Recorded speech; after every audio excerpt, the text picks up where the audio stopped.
أعوذ بالله من الشيطان الرجيم.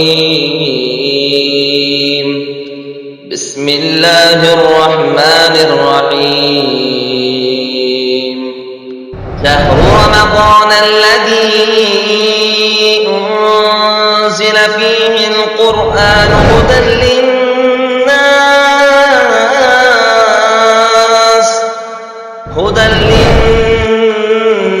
وبينات من الهدى والفرقان، فمن شهد منكم الشهر فليصم، ومن كان مريضا أو على سفر فعدة من أيام أخر.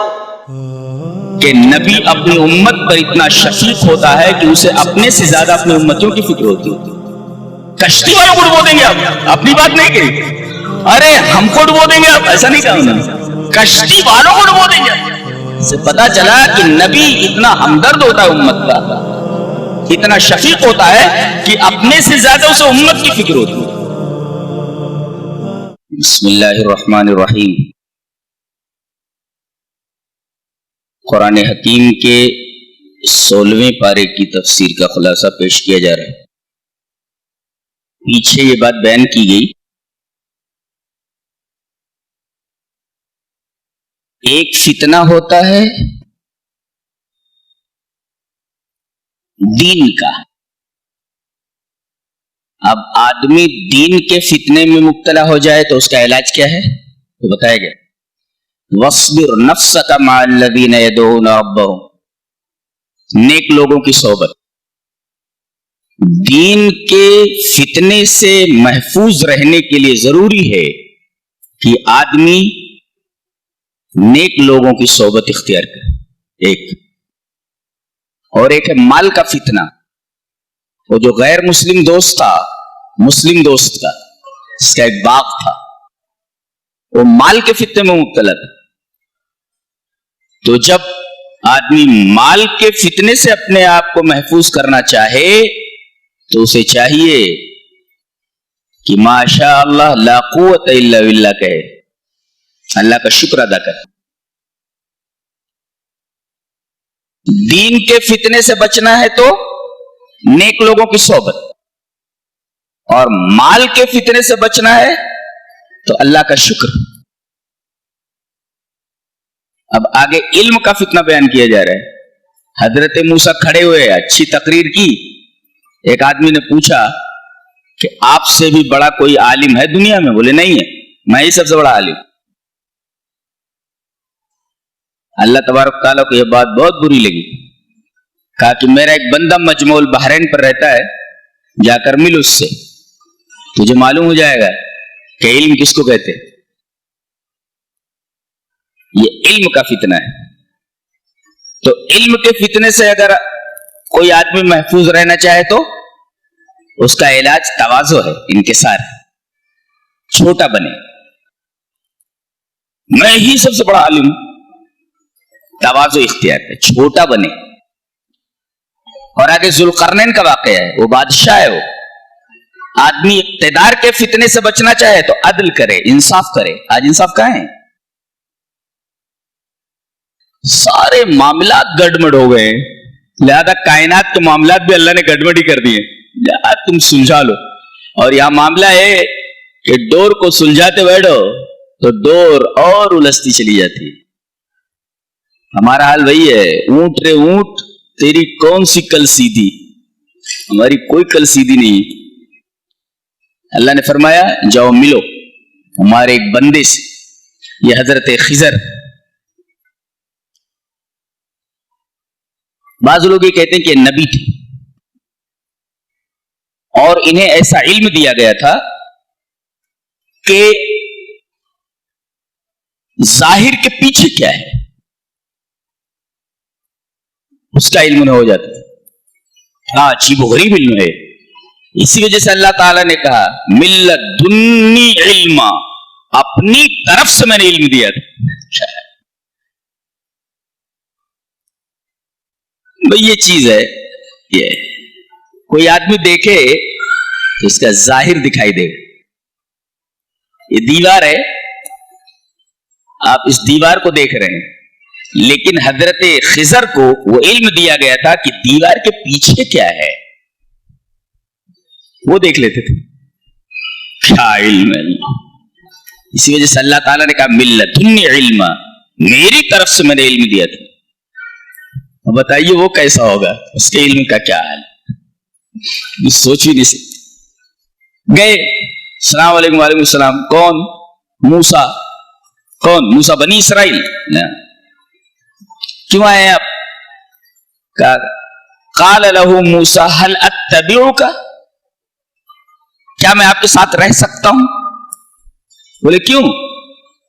ان تعلمنی مما علمت رشدا، تاکہ آپ مجھے تعلیم دیں اس علم کی جو علم اللہ نے آپ کو دیا ہے. دیکھو ایک ریکویسٹ ہے، ادب دیکھیے.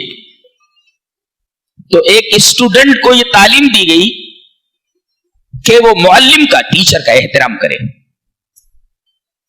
ٹیچر کا احترام کرے. ایک بات تو یہ معلوم. اور آگے کہیں کہیں حضرت خضر نے ان کو ڈانٹا، سختی کی. انہوں نے کہا کہ جو میں بھول گیا اس پر میرا مواخذہ مت کیجیے. اس سے ایک نکتہ اور معلوم ہوا کہ ٹیچر کبھی کبھی اسٹوڈنٹ کے اوپر ضرورت پڑے تو سختی کر سکتا ہے، یہ بھی معلوم ہوا. اور تیسری چیز یہ معلوم ہوئی، اگر اسٹوڈنٹس کوئی سوال کریں تو معلم کو چاہیے کہ اگر اس سوال کا جواب طالب علم کے لیے مفید ہے تو دے، ورنہ اگنور کر دے، نظر انداز کر دے. یہ بات بھی معلوم. کہا کہ ٹھیک ہے ساتھ میں آ جائیے. اب پہلا سبق دریا تھا، دریا کے اس پار جانا تھا. کشتی میں بیٹھے، جیسے ہی کشتی میں بیٹھے اس کے تختے اکھاڑنے لگے. موسیٰ علیہ السلام نے دیکھا، جبکہ وعدہ کر لیا تھا انہوں نے، پہلی شرط حضرت خضر کی یہی تھی، جو میں کروں گا اس پر بولنا نہیں، بالکل نہیں. یہاں تک کہ میں بتا دوں، جو بھی میں کروں فلا تسألنی عن شیء، کسی بارے میں سوال مت کرنا. انہوں نے کیا کہہ لیا؟ لا اعصی لک امرا، میں آپ کے کسی بھی حکم کی نافرمانی نہیں کروں گا. اس جملے سے فقہ کا ایک اصول معلوم ہوا کہ الامر یقتضی الوجوب، کہ امر جو ہے وجوب کا تقاضا کرتا ہے. کیا مطلب؟ یعنی اللہ جہاں کہہ دے کرو تو کرنا فرض ہے، الا یہ کہ اذا لم توجد هناك قرینۃ صارفہ، اگر کوئی قرینہ صارفہ وہاں نہیں پایا جا رہا ہے تو اللہ نے کہا کرو تو کرنا فرض ہے، واجب ہے. وہاں اللہ نے کہا یہ کر، یہ حکم ہے، امر ہے. اس کا مطلب یہ ہے کہ الامر یقتضی الوجوب، امر جو ہوتا ہے یہ وجوب کا تقاضا کرتا ہے. اللہ نے حکم دے دیا یہ کرنا ہے، you have to do it, do it تو واجب ہے کرنا. اللہ فرمائے ڈو اٹ تو you have to do it. یہ اگر اللہ کہہ دے کرو اس کا مطلب ہے تمہیں کرنا ہی ہے، دیر از نو آپشن. تو اب جو ہے فقہ کا ایک مسئلہ معلوم، اصول معلوم، لا اعصی لک امرا، نافرمانی نہیں کروں گا، اور آپ کچھ بھی کریں میں سوال نہیں کروں گا.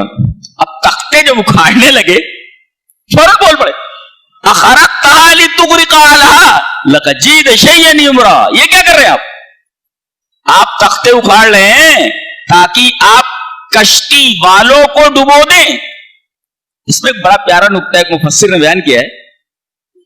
انہوں نے یہ نہیں کہا حضرت موسیٰ نے کہ کیا آپ ہم کو اور خود کو اور کشتی والوں کو ڈبو دیں گے، صرف انہوں نے یہ کہا کیا آپ کشتی والوں کو ڈبو دیں گے. اپنا حوالہ نہیں دیا، نہ خضر کا حوالہ دیا. پتہ یہ چلا کہ نبی اپنی امت پر اتنا شفیق ہوتا ہے کہ اسے اپنے سے زیادہ اپنے امتیوں کی فکر ہوتی.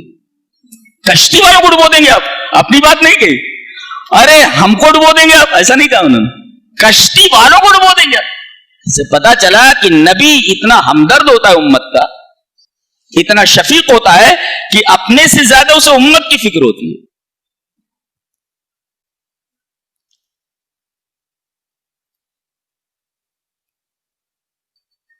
آگے جب کشتی سے اترے, تھوڑی دور گئے, دیکھا ایک لڑکا کھیل رہا ہے, اس کی گردن مروڑ دی, مار دیا اسے. حضرت موسیٰ نے دیکھا, قال قتلت نفسا زکیۃ بغیر نفس, ایک معصوم کی جان آپ نے لے لی. حضرت خضر نے کہا, قال الم اقل لك انك لن تستطيع معي صبرا, میرے ساتھ رہ کر تو صبر نہیں کر سکتا. پھر بول دیا, کہا کہ اب میں اگر سوال کروں گا تو مجھے اپنے پاس مت رکھنا. گئے ایک بستی میں, بستی والوں سے کہا, میں مہمان بنا لو, مسافر ہیں, کچھ کھانے کو دے دو. استطعما, کھانا مانگا, انہوں نے کھانا نہیں دیا, مہمان بنانے سے انکار کر دیا. اب موسیٰ علیہ السلام تو جلالی پیغمبر تھے, غصے میں آ گئے.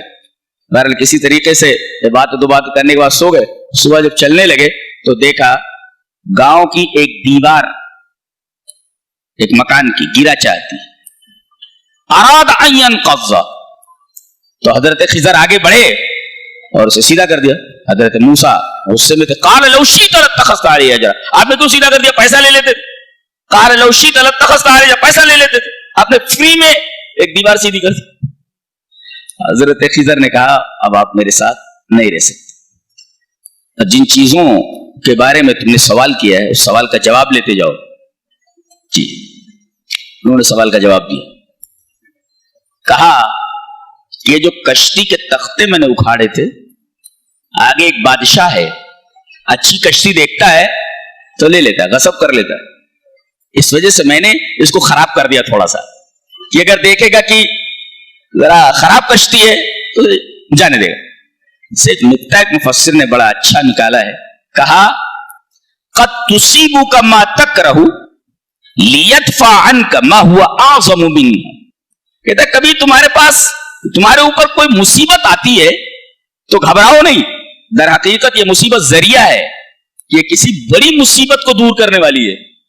کوئی چھوٹی مصیبت سے بڑی مصیبت دور ہو جاتی ہے. کوئی تختہ اکھاڑنا ایک چھوٹی مصیبت ہے, پوری کشتی کوئی لے لے تو اس کا مطلب یہ ہوا کہ کسی چھوٹی مصیبت کے آنے سے گھبراؤ نہیں, اس لیے کہ یہ چھوٹی مصیبت سبب بن جائے گی کسی بڑی مصیبت کو دور کرنے کی. دیکھو یہاں چھوٹی مصیبت, تختے اکھاڑ دیے, پوری کشتی بچ گئی, ورنہ بادشاہ لے لیتا تھا. ایک نکتہ یہ معلوم کہ آدمی کو مصیبتوں پر گھبرانا نہیں چاہیے. ایک نکتہ یہ بھی معلوم ہوا سیاست کا, کیا, اور انبیاء کی سیاست, یہ آج کل کے لوگوں کی سیاست نہیں. کہا مفسر نے کہ ان الاخذ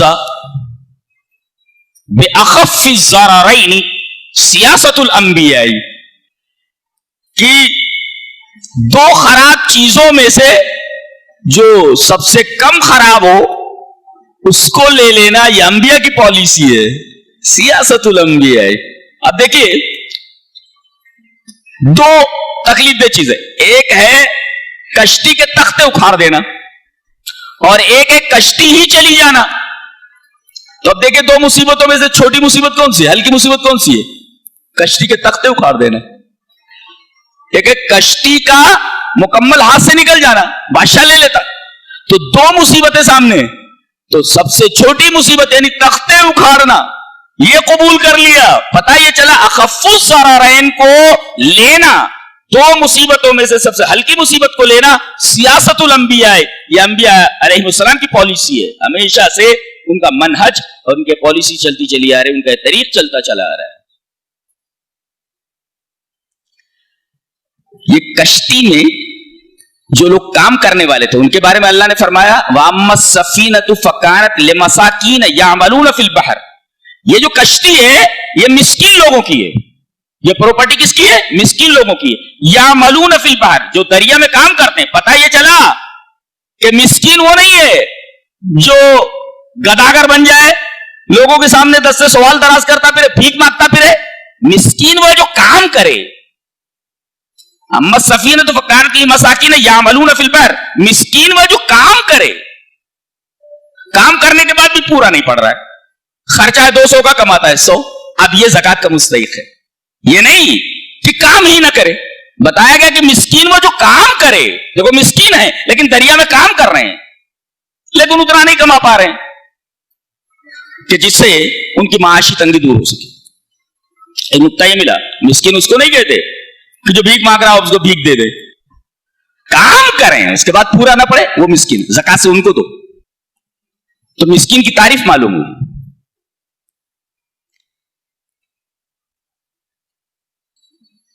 پھر انہوں نے یہ کہا کہ بھائی کھانا دے دو, کھانا نہیں دیا بستی والوں نے. اس پر ایک مفسر نے جھنجھلا کر کے بڑا اچھا تبصرہ کیا, لگتا ہے کوئی مولوی ہے عالم ہے, جھنجھلا کر کے تبصرہ کر رہے ہیں, لا تحزن ان جہل الناس قدرک, غم مت کرو اگر جاہل لوگ تمہاری قدر نہیں کرتے. لگتا ہے کوئی عالم ہے, اب بھائی یہ تو افضل ترین لوگ ہیں, دونوں نبی ہیں, ایک ظاہر دیکھنے والا ایک باطن دیکھنے والا, ان سے بڑا کون ہو سکتا ہے, لیکن ان کی قدر نہیں ہوئی. کھانا مانگا تو کھانا نہیں دیا, تو جھنجھلا کر کے ہمارا مفسر بولتا ہے, مولوی بولتا ہے, لا تحزن ان جہل الناس قدرک, اگر جاہل لوگ تمہاری قدر نہ کرے تو غم کرنے کی ضرورت نہیں ہے. یہاں افضل مخلوقین موجود ہے, خضر موجود ہے, موسیٰ موجود ہے, اگر ان کو کسی نے روٹی نہیں دی اور ان کی قدر نہیں کی تو غم مت کرو, بڑے بڑے لوگوں کی قدر نہیں ہوئی ہے, ہم لوگ تو بہت چھوٹے ہیں. کوئی یہ مفسر جو ہے لگتا ہے بہت ہی بڑا عالم ہے, بہت جھنجھلائے ہوئے جاہلوں کے اوپر, یہ ہماری قدر نہیں کرتے. لا تحزن ان جہل الناس قدرک. پھر کہا یہ جو دیوار گرا چاہتی تھی فاقامہ, اس کو جو میں نے سیدھا کر دیا, اس کا مطلب سمجھتے ہو, اس دیوار کے نیچے خزانہ گڑا ہوا ہے, اور یہ مکان ایک نیک آدمی کا تھا, وہ مر گیا ہے, اس کے 2 یتیم بچے موجود ہیں. ایک نکتہ بڑا پیارا لکھا مفسر نے, نکتہ لے جاؤ. کہا فَأَرَادَ رَبُّكَ ان يبلغا اشدهما ويستخرجا كنزهما رحمتا من ربك. کہا کہ تیرے رب نے چاہا کہ یہ دونوں بچے جوان ہو جائیں اور یہ خزانہ وہاں سے نکال لیں. دیوار گر جاتی تو خزانہ سارے گاؤں والے لے لیتے, تو تیرے رب نے چاہا. اگر تیرے رب نے نہ چاہا ہوتا تو خضر نہیں دیکھ پاتے کہ اس کے نیچے خزانہ گڑا ہوا ہے. حضرت موسیٰ کو دیوار نظر آ رہی ہے, حضرت خضر یہ دیکھ رہے دیوار کے نیچے کیا ہے. کیا علم ہے, سبحان, سائنس بونی ہے, سمجھ میں آتا ہے. اتنی بیکار دکھتی ہے سائنس قرآن حکیم کے معانی کے سامنے, بچہ دکھتی, بچہ دکھتی. دیوار کے نیچے کیا ہے وہ دیکھ رہے ہو اپنی آنکھوں سے بغیر کسی آلے کے.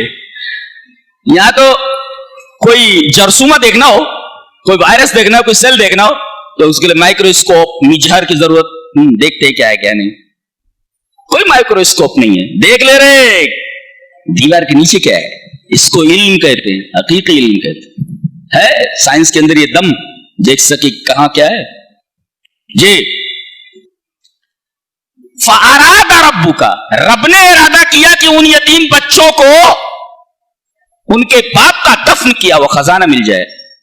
اس پر ایک مفسر نے کیا پیارا تبصرہ کیا, مَن لَيْسَ لَهُ أَبْ فَإِنَّ لَهُ رَبْ, جس کا اب نہیں اس کا رب ہوتا ہے. اب مانے باپ, جس کا باپ نہیں ہوتا اس کا اللہ ہوتا ہے.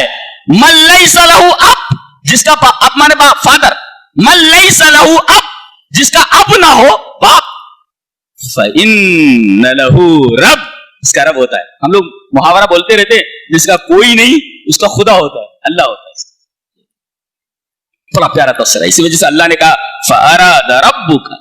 ایک نکتہ اور, یہ جو مرنے والا آدمی تھا یہ خزانہ چھوڑ کر گیا تھا, گاڑ کر کے گیا تھا دیوار کے نیچے, اور اللہ نے کہا ان دونوں یتیم بچوں کا باپ نیک تھا. نکتہ یہ ملا کہ بہت زیادہ مال آ جانے کے بعد بھی آدمی نیک ہو سکتا ہے.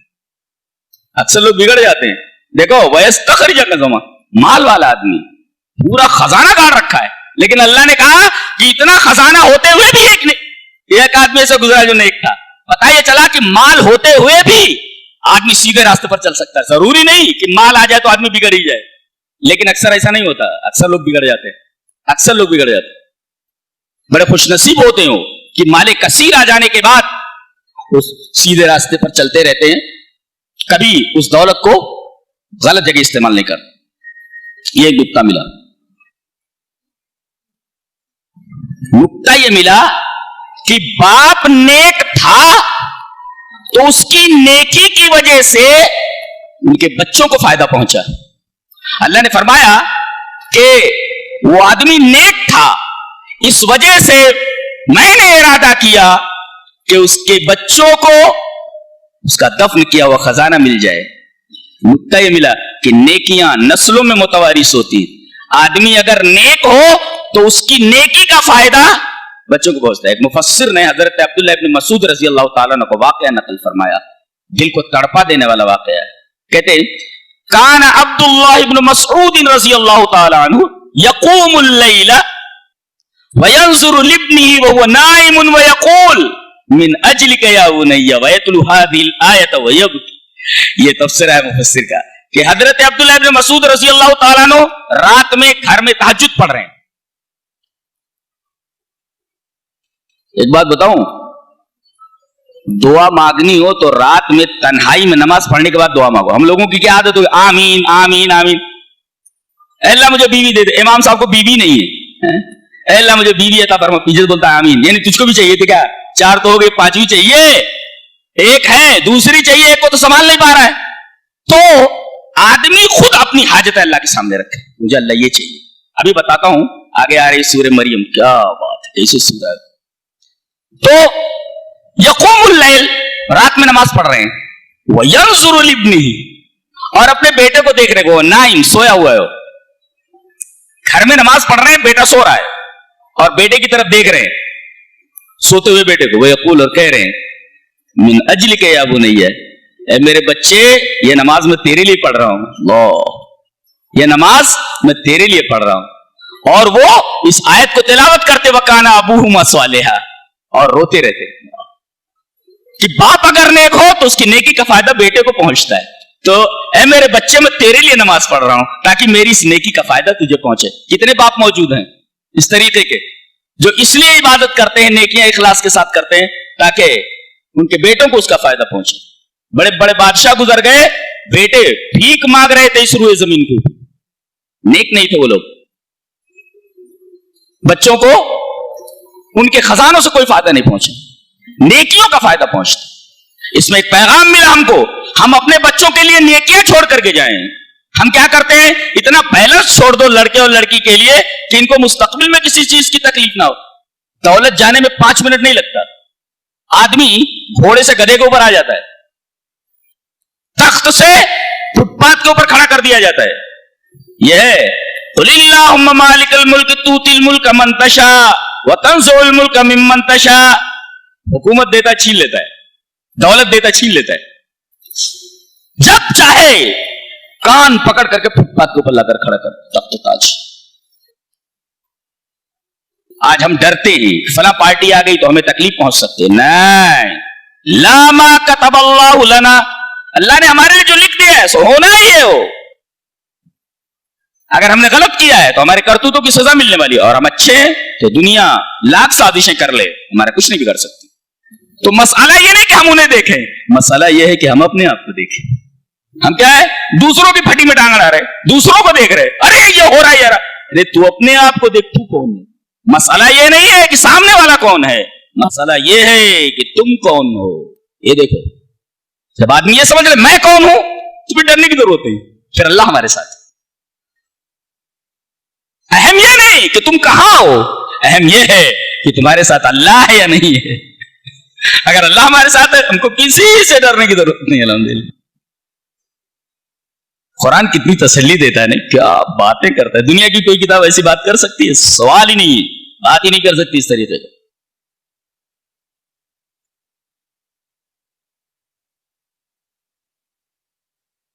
کتنی پیاری پیاری باتیں اس کے اندر کہی گئی ہیں، آدمی حیران ہو جائے.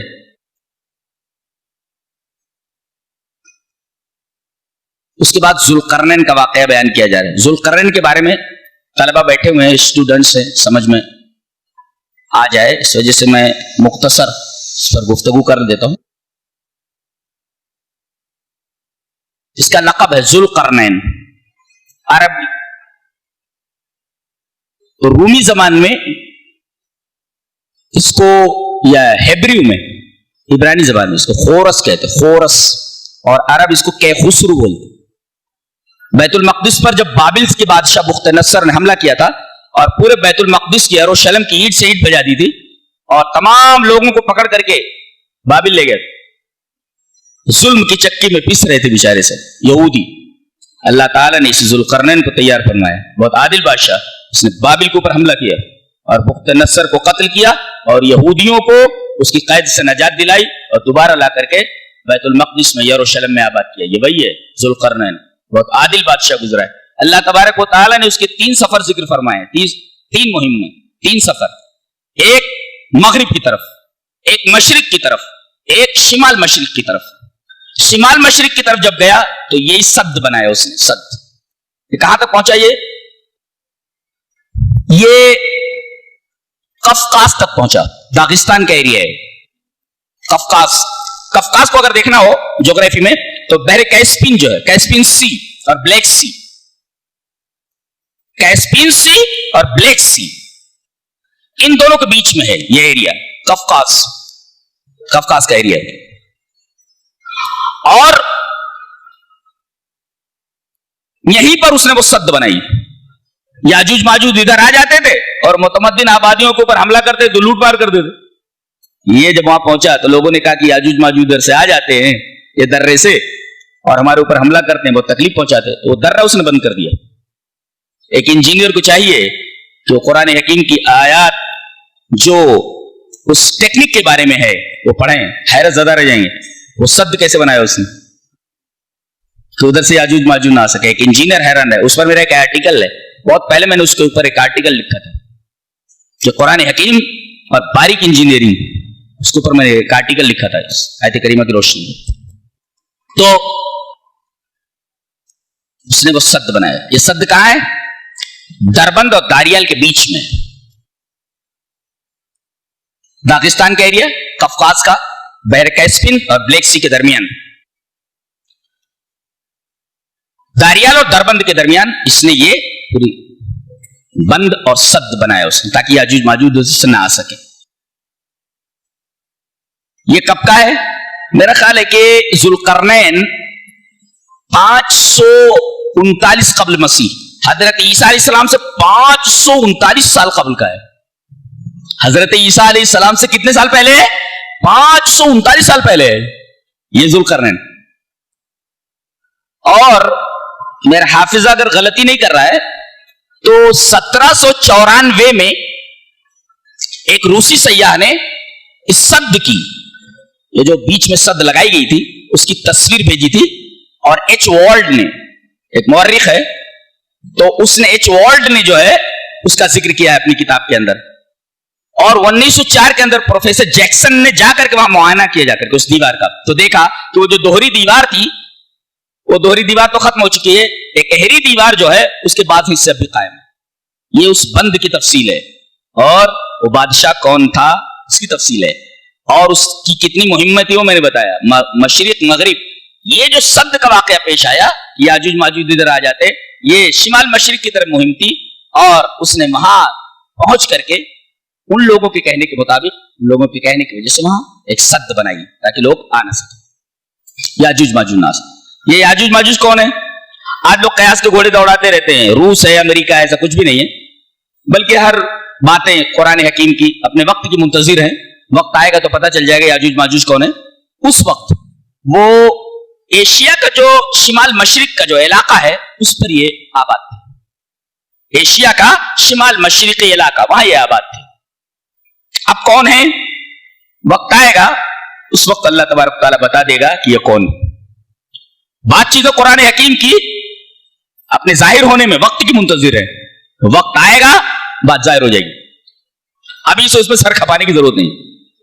اس کے بعد اللہ نے فرمایا قل هل ننبئكم بالاخسرين اعمالا الذين ضل سعيهم في الحياة الدنيا وهم يحسبون انهم يحسنون صنعا. اے ہمارے حبیب آپ کہہ دیجئے کیا ہم تمہیں ایسے لوگوں کے بارے میں نہ بتا دیں جو انتہائی خسارے میں چلے گئے اعمال کے اعتبار سے. اعمال کے اعتبار سے سب سے زیادہ خسارے میں کون؟ جن کی کوششیں دنیا کی زندگی میں رائے گا چلی گئی اور زندگی بھر یہ سمجھتے رہے کہ بہت اچھا کام کر رہے ہیں. اس پر ایک مفسر نے بڑا اچھا تفسیرہ لکھا ہے, کہا علمتنی سورۃ الکہف ان کثرۃ العمل لا یعنی اننی علی حق. سورہ کہف نے مجھے یہ بتایا, سورہ کہف نے یہ تعلیم دی ہے کہ بہت زیادہ عمل کرنا اس بات کی دلیل نہیں کہ میں حق کے اوپر ہوں. آدمی کا عقیدہ صحیح ہونا چاہیے. بہت زیادہ عمل کر لیا تو بہت زیادہ عمل کا یہ مطلب نہیں ہے کہ وہ حق کے اوپر ہے, بلکہ یہ دیکھے کہ میرا عقیدہ کہاں تک صحیح ہے, میرا عمل کہاں تک صحیح ہے. تو عقیدہ کیسا ہونا؟ صحابہ کے مطابق. عمل کیسا ہونا؟ صحابہ کے مطابق. عقیدہ وہ جو نبی نے دیا اور عمل جو نبی نے دیا اسی طریقے سے آدمی اگر کر رہا ہے تو سمجھو وہ اعمال کے اعتبار سے خسارے میں نہیں ہے. اس کے بعد کہا گیا کچھ لوگ ایسے ہوں گے, اب یہ ترازو ہے, اعمال تولے جا رہے ہیں, آدمی کی کیا حالت ہوگی, کچھ ہے نہیں اس کے پاس, لگیج نام کی کوئی چیز نہیں ہے, ننگا کھڑا ہے, ننگا کھڑا ہے, کچھ نہیں ہے لگیج کے نام پر. جہاز سے جب اتارا گیا اس کو بالکل ننگا ہے, کچھ لگیج نہیں. اب تولا جا رہا ہے کیا؟ جو کر کے آئے ہو, جو ریکارڈ ہے وہ لا کر رکھا جا رہا ہے, ریکارڈ لا کر وہ لا کر رکھا جا رہا ہے. اب آدمی حیران, ننگا کھڑا ہوں, یہ کیا لا کر رکھا جا رہا ہے ترازو؟ یہ تیرے اعمال ہیں جس پر تو نے دھیان نہیں دیا. دنیا کے لگیج پر میں جب ہوائی اڈے وغیرہ پر پہنچتا ہوں یا ریلوے اسٹیشن پر, سب لوگ بس اپنے اپنے لگیج میں پریشان, ارے لاؤ, ارے یہاں رکھو, وہاں رکھو. آدمی یہ نہیں دیکھ رہا ہے وہ جو لکھا جا رہا ہے وہ کہاں رکھنا چاہیے اور کیا حال ہوگا ان اعمال کا. مجھے بڑا ترس آتا ان لوگوں کے اوپر, بڑی حیرت ہوتی ہے کہ آدمی کو جو کرنا ہے وہ کر ہی نہیں رہا ہے, جو نہیں کرنا وہ کر رہا ہے, لا کر رکھ دیا گیا ہے ترازو پہ. اللہ نے فرمایا فَلَا نُقِيمُ لَهُمْ يَوْمَ الْقِيَامَةِ وَزْنًا, آج ہم ان کے عملوں کو وزن ہی نہیں کریں گے, وہ اس لائق نہیں کہ ان کو وزن کیا جائے. اس پر ایک مفسر کا بڑا پیارا تفسیرہ, کم من رفیع هو عند اللہ وزی. دنیا میں کتنے بڑے لوگ ہیں اللہ کے نزدیک ان کی وقت 2 کوڑی کی بھی نہیں ہے. کیا تفسیرہ ہے. دنیا میں کتنے پیسے والے لوگ موجود, بڑے بڑے لوگ موجود, رتبے والے لوگ موجود, تخت و تاج پر بیٹھے ہوئے لوگ, بڑے بڑے مناصب اور عہدوں پر بیٹھے ہوئے لوگ, کتنے بلند لوگ, کم من رفین, کتنے بلند مرتبہ لوگ, ہوا عند اللہ وزی, اللہ کے نزدیک ان کی وقات کوڑی کے برابر نہیں ہے. آدمی کے پاس کھانے کو نہیں ہے, بدن پر کپڑا نہیں ہے, لیکن اگر ایمان والا ہے اور اللہ سے محبت کرنے والا ہے, اس کے رسول سے محبت کرنے والا ہے, وہ اللہ کے نزدیک بہت زیادہ رفیع ہے, بہت زیادہ بلند ہے. یاد رکھو ہمیشہ, کتنا بہترین تفسیرہ ہے کہ کتنے بلند رتبہ لوگ ایسے ہیں کہ اللہ کے نزدیک ان کی قدر و قیمت, ان کی وقت کوڑی کے برابر نہیں. تو اصل یہ نہیں ہے کہ آپ دنیا کی نگاہوں میں بلند ہو جائیں, اصل یہ ہے کہ آپ اللہ کی نگاہ میں بڑے ہو جائیں.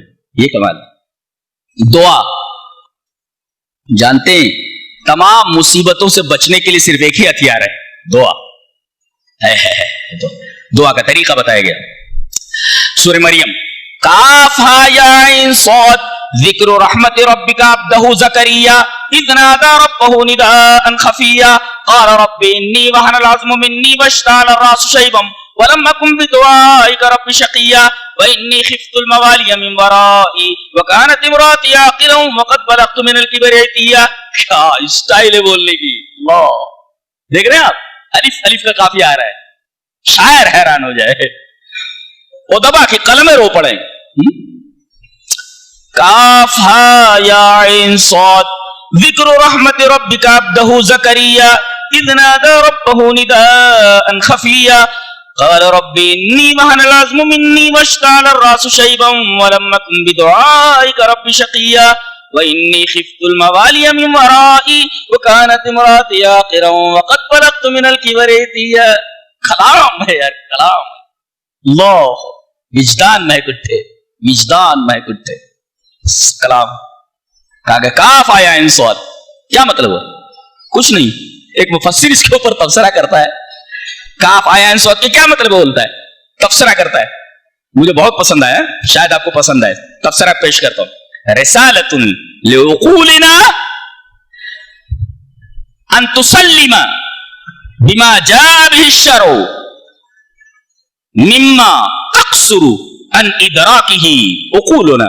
اس لمبے چوڑے تبصرے کا خلاصہ یہ ہے کہ کوئی بات اگر ہماری عقل نہ سمجھ سکے تو عقل کو چاہیے کہ وہ شریعت کے سامنے اپنے آپ کو سرنڈر کر دے.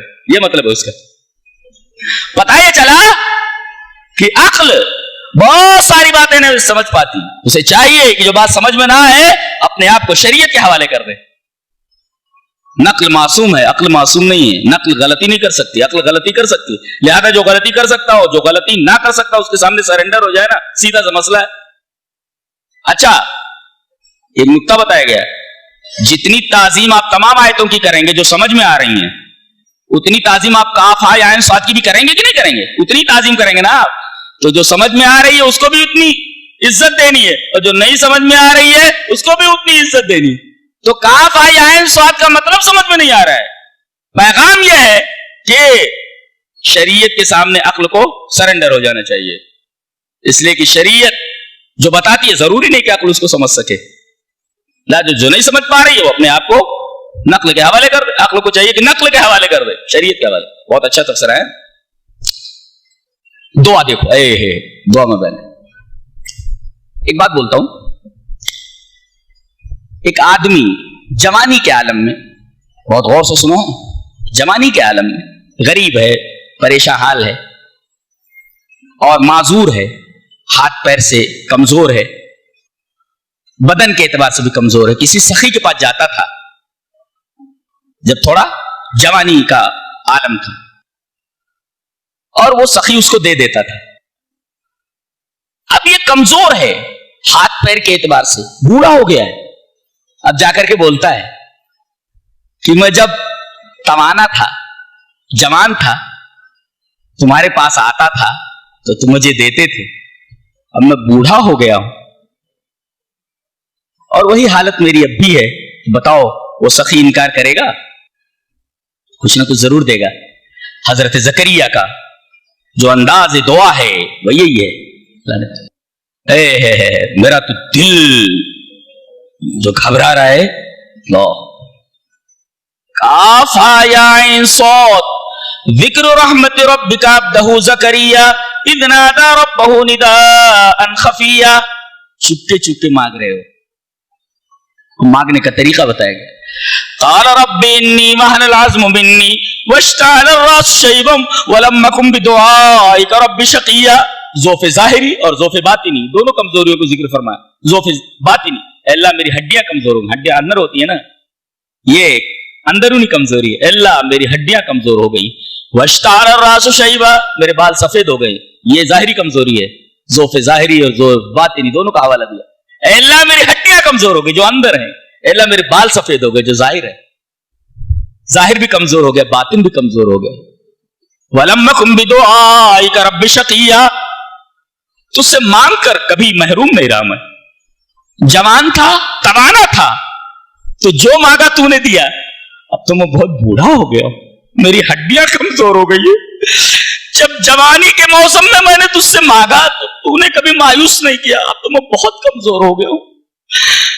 بتائیے دعا قبول نہیں ہوگی؟ معمولی آدمی دنیا کا مایوس نہیں کرتا. چہ جائے کہ رب تعالی ایسے دعا کرنے والے کو، ایسے سائل کو اپنے دربار سے خالی ہاتھ واپس کر. ایسا نہیں ہوتا.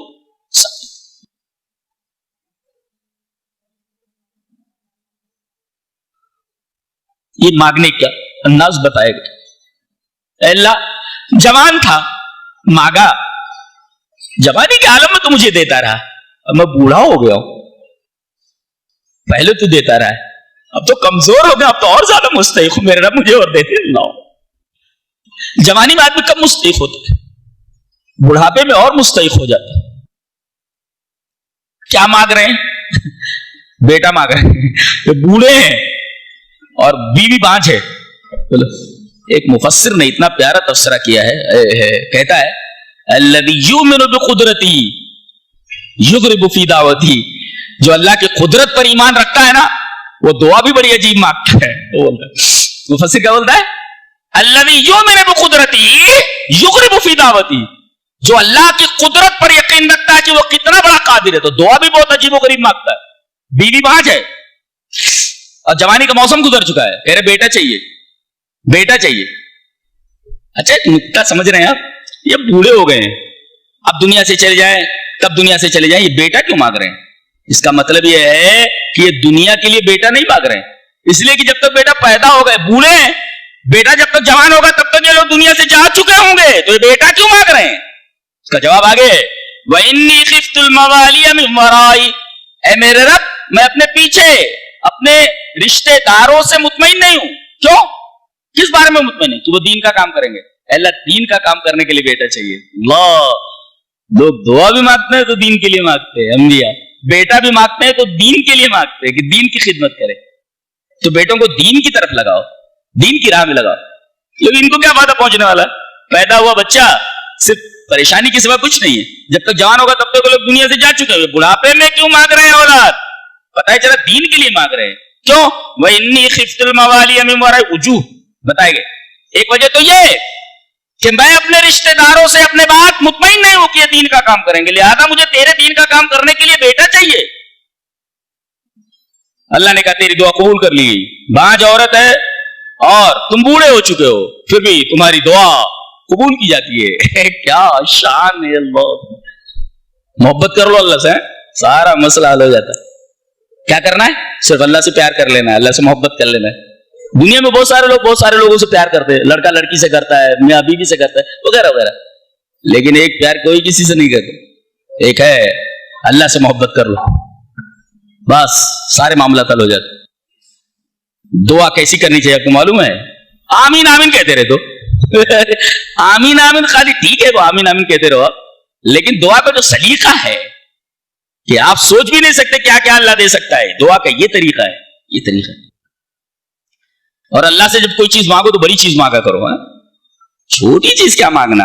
نشان والا ہے، چھوٹی چیز کیا مانگنا؟ الذی یؤمن بقدرتی یغرب فی دعوتی، جو آدمی اللہ کی قدرت پر ایمان رکھتا ہے وہ بڑی عجیب عجیب دعائیں مانگتا ہے.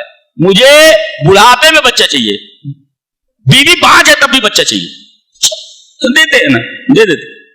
تو بچہ بھی کیسا دیا گیا ہے؟ برم بوالدی، بڑا فرما بردار بچہ. اچھا نیک بیٹے کے اندر دو صلاحیتیں قرآن حکیم بتاتا ہے کہ نیک بیٹا وہ جس کے اندر دو صفتیں ہیں. کیا ہوا؟ تو بیٹا سب سے بہترین بیٹا کون؟ جس کے اندر دو صفتیں ہیں. کیا؟ زکاتم وقرب رحما، اللہ کی عبادت کرنے والا ہو اور تمہاری اطاعت کرنے والا ہو. اللہ کی عبادت کرنے والا اور تمہاری اطاعت کرنے والا، یہ دو صفتیں ہیں. زکات سے معلوم اللہ کی اطاعت کرنے والا، عبادت کرنے والا، اور اقربا رحمہ سے معلوم ہے تمہارے اوپر رحم کرنے والا.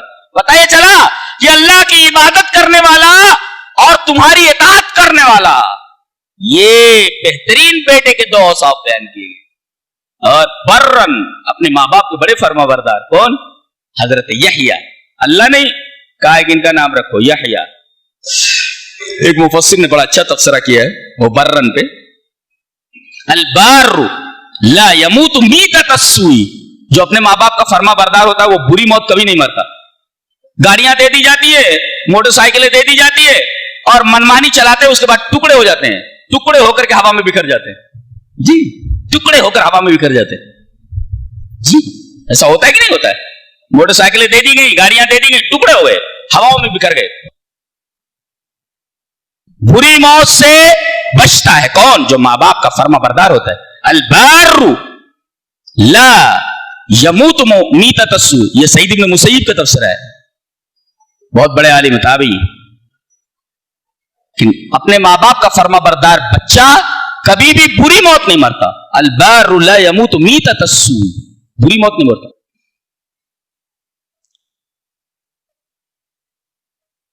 اس میں تین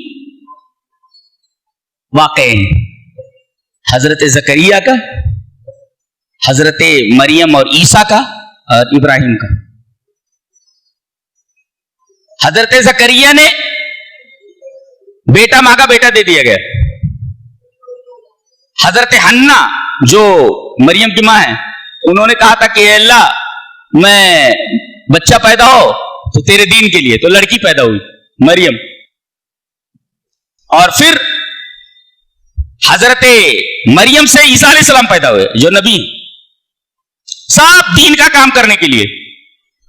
آگے ابراہیم کا واقعہ کہ باپ دیکھو کافر ہے اور بیٹا نبی ہے, بیٹے کی بات باپ نہیں مان رہا ہے, انکار کر دیا اس نے, دین کے ساتھ جڑنے سے انکار کر دیا. تو اللہ نے فرمایا اے میرے خلیل اب ایسا کرتا ہوں کہ جتنے انبیاء آئیں گے وہ سب تیرے ہی خاندان سے آئیں گے, سب تیرے بیٹے ہوں گے, لہذا جتنے بھی انبیاء ہیں سب ابراہیم کے بیٹے ہیں.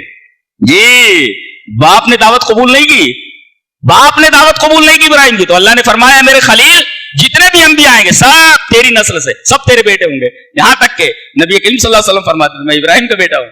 جی ہر نبی فخر کرے گا تیرا بیٹا بننے. 3 نبیوں کا واقعہ, 3 نبیوں کا اس طریقے کا واقعہ. قرآن حکیم پڑھو تو عجیب لگتا ہے. عجیب. مریم کو حضرت زکریا نے لے جا کر کے محراب میں رکھ دیا. حضرت زکریا کا جس تذکرہ آتا جانتے ہیں کیا ہے؟ ایک لفظ بار بار آتا ہے جہاں بھی ذکر ہے ان کا, محراب کا ذکر آتا ہے, یہاں بھی ہے. وہاں کیا تھا, حضرت مریم کو دیکھا کہ بغیر موسم کے پھل ان کے پاس آ رہے ہیں, تو پوچھا قالت ہوا من عند اللہ, انہوں نے کہا کہ اللہ کی طرف سے. آگے جملہ ہے ان اللہ یرزق من یشاء بغیر حساب, اللہ جس کو چاہتا ہے بے حساب رزق دیتا ہے. اور یہاں اس کے بعد جب انہوں نے دیکھا کہ بے حساب رزق دیتا ہے بغیر موسم کے پھل, فنادته الملائکۃ وهو قائم یصلی فی المحراب, وہ محراب میں نماز پڑھ رہے تھے, ملائکہ نے پکارا زکریا تم کو بیٹا دیا جاتا ہے. اللہ دیکھو دعا کی انہوں نے دیکھ کر کے بے موسم کا پھل دے سکتا ہے تو مجھے بے موسم کے بچہ کیوں نہیں دے سکتا. دعا کی, محراب میں تھے, فرشتے نے آ کر کے خوشخبری دی بچہ پیدا. محراب جب بھی زکریا کا تذکرہ قرآن میں آیا محراب کا, مسجد کا ذکر کیا گیا. ایک مفسر بڑا پیارا تفسیرہ کرتا ہے یا من ذاق به الرزق دونک المحراب, اے وہ شخص جس کے اوپر روزی تنگ ہو گئی ہو مسجد پکڑ لے. کیا کہا, یا من ذاق به الرزق دونک المحراب, اے وہ شخص جس کی روزی تنگ ہو گئی ہو وہ مسجد پکڑ لے, محراب پکڑ لے. دونک المحراب, مسجد پکڑ لے, روزی کا مسئلہ حل ہو جاتا. اور ایک مفسر نے بڑا اچھا تفسیر کیا, المحراب مقام الہبات. محراب جو ہوتا ہے نا جہاں نماز پڑھنے کی جو جگہ ہے, مسجد محراب, وہ عطیوں کی اور گفٹس کی مقام, گفٹس کی جگہ ہے اللہ کی طرف سے, وہ گفٹ ملتا رہتا ہے اس کو. ہبا مانے گفٹ. تو اگر گفٹ چاہیے اللہ کی طرف سے تو مسجد پکڑ لو, مقام الہبات ہے, the place of gifts. اللہ نے فرمایا مقام الہبات, یہ مفسر نے اس آیت کریمہ پر تفسیر ہے, مقام الہبات ہے یہ, یعنی place of gifts. ایک گفٹ نہیں, یہاں سے ایسے ایسے گفٹ ملیں گے آدمی سوچ بھی نہیں سکتا. مقام الہبات. تو اگر ہبا چاہیے پکڑ لو. اس کے بعد مریم کے بارے میں فرمایا کہ فاتخذت من دونہم حجابا, وہ حجاب میں ہو گئی, لوگوں سے ملتی التی نہیں تھی. اس پر ایک مفسر کا بڑا شاندار تفسیرہ, تاریخ المرأتی یصنع خلف الحجاب, کہ عورت کی تاریخ پردے کے پیچھے بنتی ہے, تو عورت کو پردے کے اندر رہنا چاہیے. عورت کی تاریخ پردے کے پیچھے بنتی ہے, اور عورت کا صرف 3 ہی کام ہے آخر میں تے ہے. کیا, اللہ کی عبادت, شوہر کی اطاعت اور بچوں کی تربیت. آخر میں تے ہے نا, بقیہ اور کسی تے کو اسے نہیں اپنانا ہے. 3 چیزیں اپنانی جس کے آخر میں تے ہے. کیا, اللہ کی عبادت, شوہر کی اطاعت اور بچوں کی تربیت. بقیہ اور کوئی تے والی چیز استعمال نہیں کرنی ہے جی. اور اگر اس نے یہ 3 چیزیں کر لی تو اس کا مقصد پورا ہو گیا. یہ اس کا دائرہ کار ہے. کامیاب عورت ہے وہ, کامیاب عورت. تو گویا کہ تاریخ المراتی یصنع خلف الحجاب, عورت کی تاریخ پردے کے پیچھے بنتی ہے, پردے کے باہر نہیں. تو بہت اچھا تفسیرہ کیا ہے مفسر نے. اور جب اچانک حضرت جبرائیل ان کے کمرے میں آ گئے, محراب میں آ گئے, گھبرا گئی, کہا